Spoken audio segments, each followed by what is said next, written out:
Salut à tous. Alors aujourd'hui, on se retrouve pour un tutoriel Fusion 360 qui va être un peu plus particulier puisqu'il va être orienté sur le développement de scripts et de l'automatisation de notre logiciel de modélisation préféré. Alors rapidement, vous allez me dire, oui, à quoi ça sert de développer notre propre script? Eh bien, un script, que ce soit sous Fusion 360 ou non, typiquement, il va nous permettre d'automatiser des tâches répétitives et avoir un gain de temps assez majeur. On va donc pouvoir se focus sur des tâches qui sont avec une plus-value un peu plus importante et vraiment avoir un gain de temps sur notre modélisation. Ensuite, ça va nous permettre de personnaliser davantage notre logiciel puisque si c'est nous qui les développons, on va avoir la possibilité qu'ils répondent à nos propres besoins et à l'instar des add-ins qui existent déjà et qui sont déjà disponibles sur le store de Fusion 360, mais ils ne sont pas toujours évidemment en pleine adéquation avec la simplicité de ce qu'on veut faire et justement pour ce dont on a besoin de faire. Et enfin, on va aussi parler de l'amour du code évidemment, puisqu'il faut aimer mettre les mains dans le cambouis et aimer développer un peu, mais c'est sûr, pour notre premier script, on va le rendre facilement fonctionnel et ultra pratique. Alors, rapidement, on va faire une petite démonstration de ce qu'on va apprendre à coder. Et c'est parti pour une rapide démo. On se retrouve sur le logiciel Fusion 360 et je vais aller rapidement faire ce que j'ai dit. Donc, je vais aller lancer mon script, celui qu'on va faire. En millimètres, je vais mettre 100, 100 et 100 pour faire un cube. J'ai pris les millimètres évidemment parce que c'est un standard de fusion. Et c'est parti, quand on appuie sur OK, du coup on a bien un cube qui s'est créé de 100 millimètres. Si je retourne en arrière et que je réexécute ma boîte cette fois-ci en mettant la largeur de 100, là 300 et en hauteur 500, eh bien là j'ai encore autre chose, la forme voulue avec la hauteur qui fait bien 500, là ici 300 et ici normalement c'est 100. Voilà, c'est ce qu'on va coder, c'est parti. Alors on est sur notre projet vide de fusion et on a ici un onglet qui s'appelle Utilities. Dans cet onglet Utilities, il y a une partie qui s'appelle Add-in.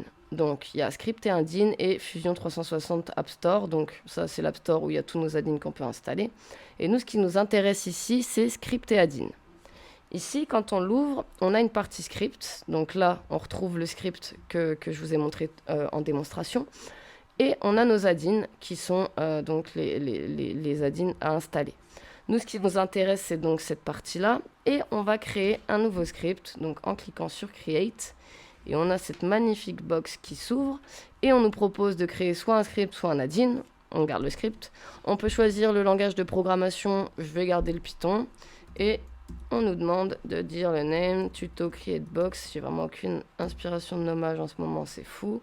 Et create automatically a box, par exemple. Dans la description, l'auteur, c'est Sarah B. Ok. L'operating system, vous pouvez soit mettre Mac uniquement, soit Windows et Mac. Perso, Windows et Mac, ça ne me dérange pas, puisque de toute manière, ce sera compatible pour les deux. Et ici, vous avez le folder location pour le retrouver. Et on crée notre script.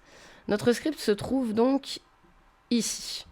Et ce qu'on va vouloir faire, c'est tout simplement d'aller l'éditer. Donc on va faire un clic droit dessus et on va faire un Open File Location. Sur notre Open File Location, du coup, on se retrouve avec un fichier manifeste. Donc, qu'est-ce qu'un fichier manifeste? C'est tout simplement un fichier texte qui contient donc les éléments essentiels de notre programme informatique, projet, etc. Et le but, c'est tout simplement de fournir des détails sur la structure, la version, les dépendances, les métadonnées, etc.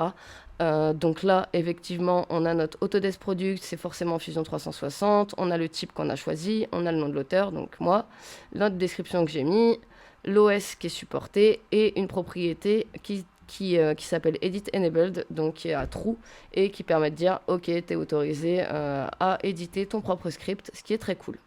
Mais nous, ce qui nous intéresse pour le coup, c'est notre fichier .py, donc l'extension d'un fichier Python, qu'on va aller directement ouvrir pour savoir ce qui se cache à l'intérieur, ce que ça a généré. Donc vous utilisez l'éditeur de texte ou l'IDE que vous voulez. Moi, je vais prendre PyCharm parce que j'ai plus l'habitude. Hop. Et donc, nous voilà sur le code par défaut que nous a généré Fusion 360 à la création du script. Donc ça, on s'en fout. Pourquoi il me dit hop, pas de souci. Hop là. Et on a donc notre première ligne où il y a tous les imports. Celui-ci, on s'en servira pas.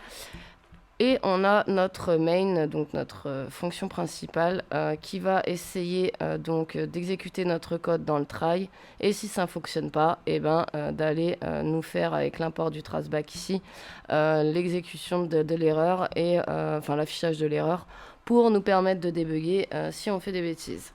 Alors moi, désolé, j'ai une mauvaise habitude parce que je suis pas en Python normalement, mais je mets toujours des points-virgules, ça change rien. Mais désolé pour les puristes du Python, c'est pas mon langage de prédilection non plus, donc voilà.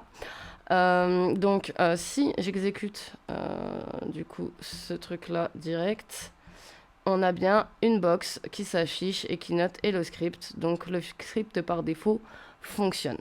Nous, ça, on s'en fiche. Alors, je vais essayer de faire en sorte que de vous expliquer. Je vais pas non plus perdre trop de temps non plus parce que c'est assez touffu. Je vais partir du principe que vous savez un minimum coder en Python, mais je vais essayer également d'être très explicite, même pour les débutants. Alors, que fait la première ligne? La première ligne, elle récupère l'instance de l'application de l'app de Fusion 360, en gros. Et elle nous permet d'avoir toutes les fonctionnalités, plus propriétés de l'environnement et d'interréagir avec lui. Donc la première variable, en fait, on ne fait que ça, on récupère juste les fonctionnalités, les proprios, et on les stocke dans une variable qui s'appelle app. Ensuite, on crée une variable qui s'appelle UI et qui va nous permettre d'interréagir avec l'utilisateur. Super, donc ce qui nous permettait de faire un UI.messageBox juste avant pour afficher ici notre box Hello Script avec un petit OK formidable par défaut. Tac. Et nous, ce qu'on va vouloir faire dans une première partie, c'est d'aller récupérer les valeurs de la boîte de notre utilisateur. Donc la step 1, ça va être du coup la largeur, la longueur et la hauteur, profondeur, peu importe, hop, de la boîte. Donc pour la largeur, on va créer une variable qui s'appelle askUserWidth.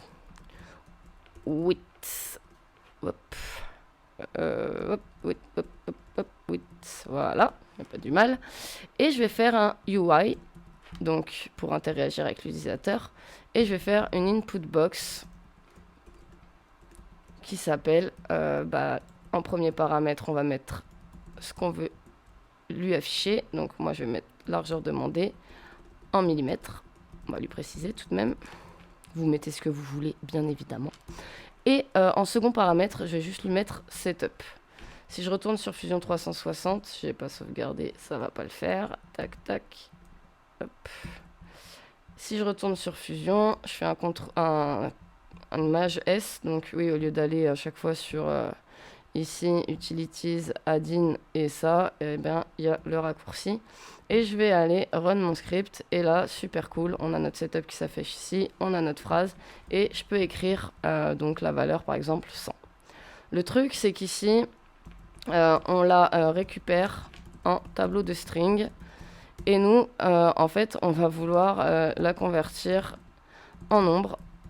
Puisque c'est mieux d'avoir une largeur en nombre si on veut ensuite créer notre boîte, puisqu'on veut du numérique.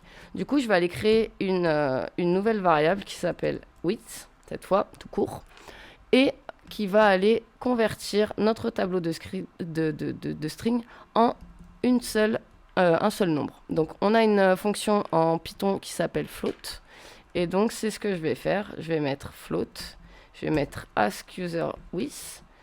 Je vais prendre la première valeur du tableau, puisqu'on n'en a mis qu'une, et la première valeur d'un tableau en programmation, c'est souvent 0.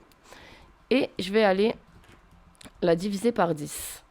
Pourquoi je la divise par 10? Parce que par défaut, sinon je vais récupérer 1000. Il y a une propriété, je crois, pour le faire automatiquement, mais je sais plus laquelle c'est. Je divise juste par 10. Et du coup, comme ça, j'aurai 100 millimètres. Voilà, c'est tout.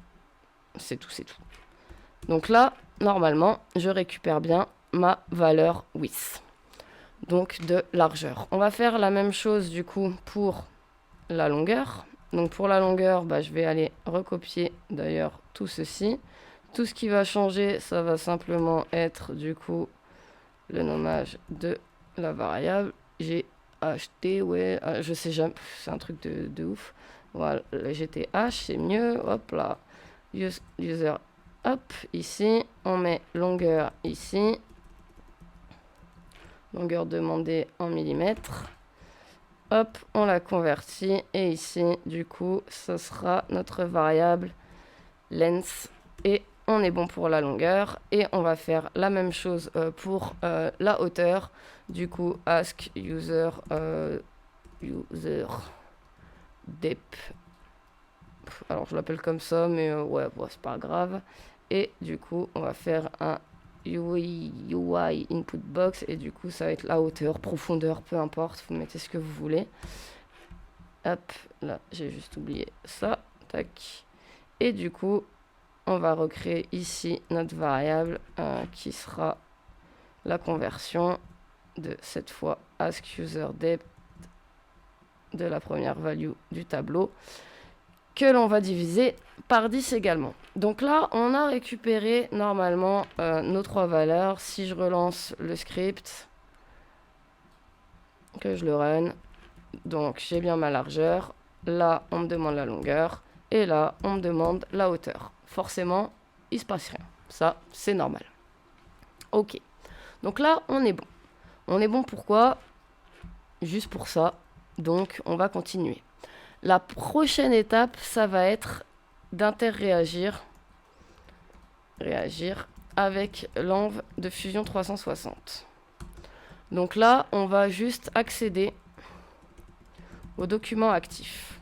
Pour accéder au document actif, donc à ça, hop, je vais aller faire une variable qui s'appelle design et je vais mettre app.activeProduct. Ok. Ensuite, je vais aller créer un composant racine. Vous comprendrez après pour le coup. C'est très normé si vous checkez un peu la documentation de Fusion 360. Et ce qui s'appelle root component. Hop, alors j'ai pas l'autocomplétion, donc je sais pas pourquoi d'ailleurs, c'est pas grave. Parfois je l'ai, parfois je l'ai pas. J'ai peut-être pas réinstallé les trucs, mais du coup, ça c'est un bon moyen de créer un bon petit bug juste après. Mais peu importe. Donc là, on a notre composant racine et on a notre document actif. Là, le but, ça va être ensuite d'aller créer notre esquisse. Sketch. Hop. Sur le plan, d'ailleurs, on va le faire sur le XY, c'est le plus simple. Donc, let's go. Donc là, en fait, on va aller récupérer nos instances de sketches, et on va prendre notre composant racine et on va lui dire, va me récupérer la fonctionnalité des sketchs, en gros. Voilà. Et on va créer notre plan. Donc, je vous ai dit XY, c'est bien. Et on va l'appeler XYPlane. Et on va faire notre route comp. Point. Et là, il aura accès normalement à la construction d'un plan. Et on va aller dire, créer une nouvelle variable qui s'appelle sketch. Et on va aller ajouter notre plan dans notre sketch. En gros, là, ce qu'on fait, c'est tout simplement d'aller dans Solid, Create Sketch. Voilà, c'est tout. Et on dit, bah, on le fait sur XY. Là, c'est tout ce qu'on vient de faire, mais version code. Ça paraît assez verbeux, mais en fait, quand on a l'habitude, ça va un peu mieux. Après, on va aller créer les coins inférieurs et supérieurs aux origines. Alors, on va appeler une variable qui s'appelle lower left corner et qui va aller prendre notre import ADSK core et qui va aller faire un petit point 3D. Hop, point 3D. Et qui va aller créer tout d'abord nos points aux origines. Donc comme je l'ai fait sur Fusion 360, hop, nos points aux origines. Tac. Ensuite, nos points... non, du coup, oui, si, c'est bon. Ça sera le lower left corner. Ouais, vraiment, en ce moment, les nommages, c'est pas... Mais bon.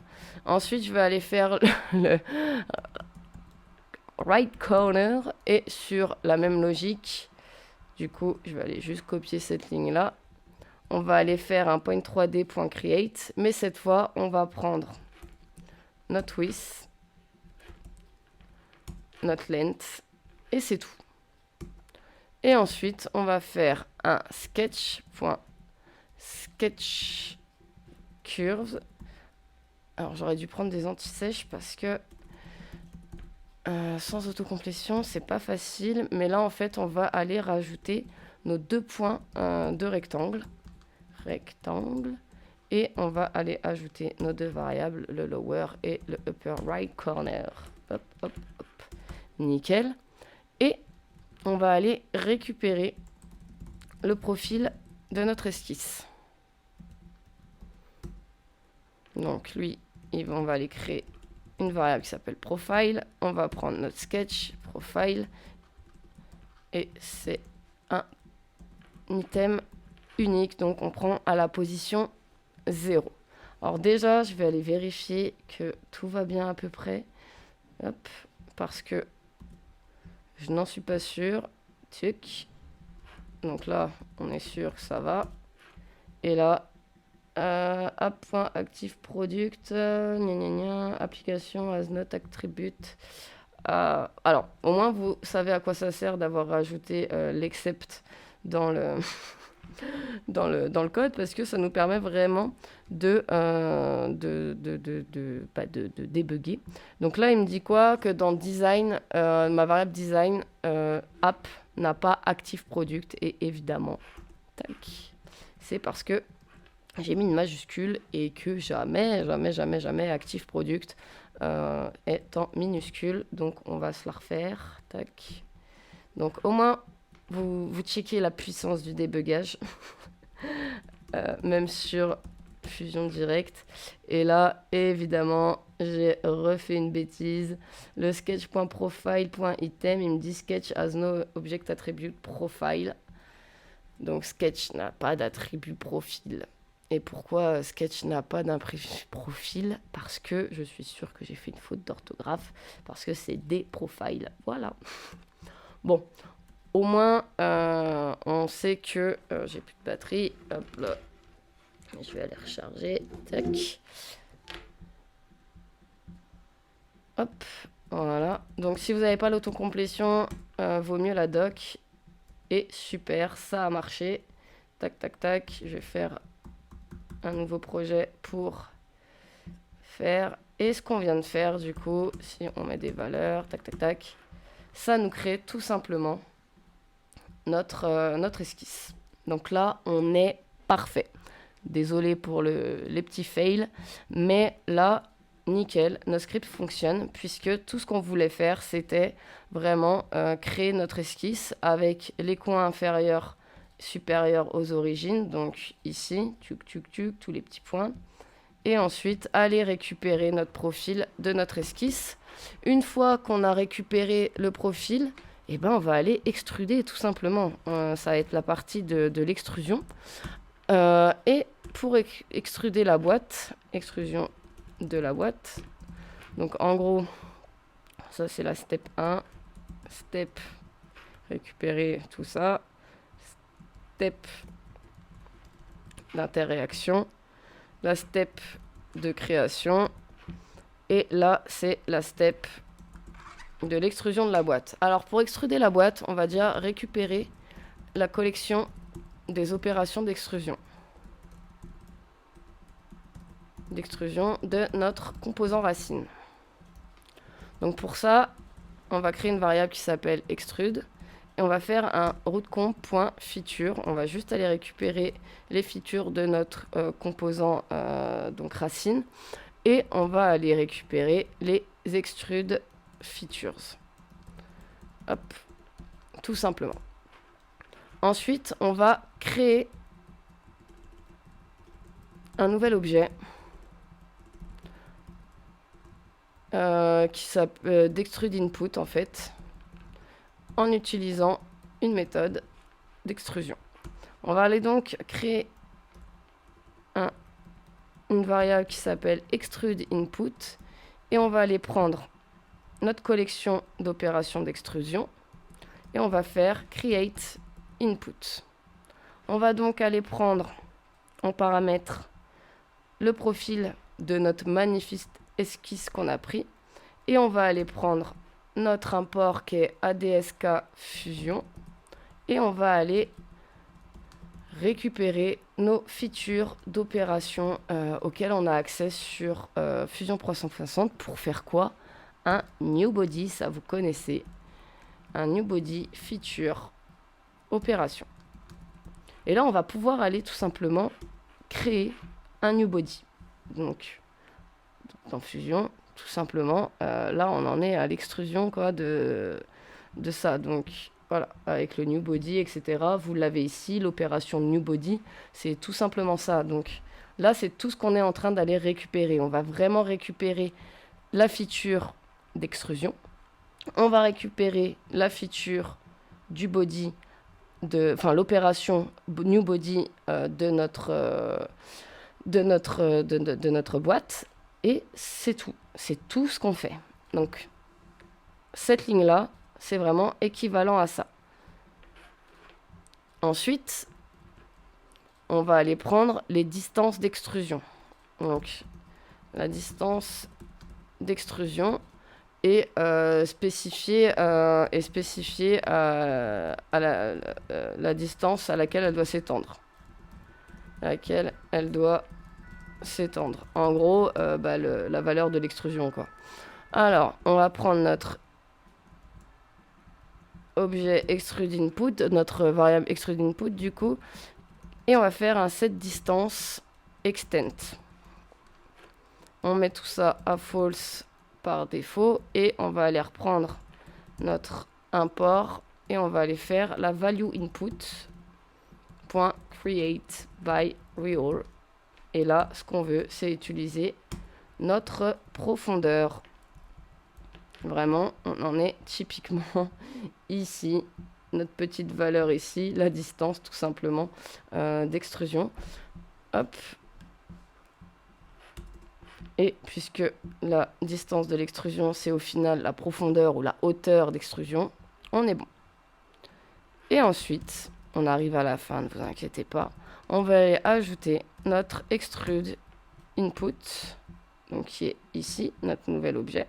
Puisque là, on a set sa distance, enfin notre objet extrude input, on a set sa distance, etc. Donc là, on est nickel. On add. C'est tout. Et normalement, si on retourne, donc là, on va prendre hop, le projet vide. On fait ça. Je veux ma boîte largeur demandée 100. 100 ici. Et 100 ici. Et normalement, en cliquant sur OK, on va avoir notre extrusion. Poum! Félicitations, vous avez votre script, votre tout premier script, ou pas d'ailleurs, pour créer des cubes, des boîtes, des rectangles à la volée en un simple, en quelques clics. Donc là, si je veux faire un 200, 300 et je vais mettre, je sais pas, 50. Hop. Et voilà.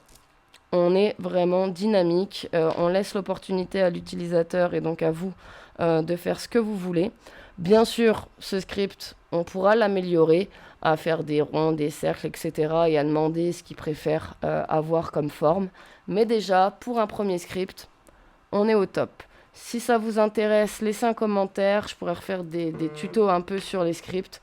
N'hésitez pas, surtout.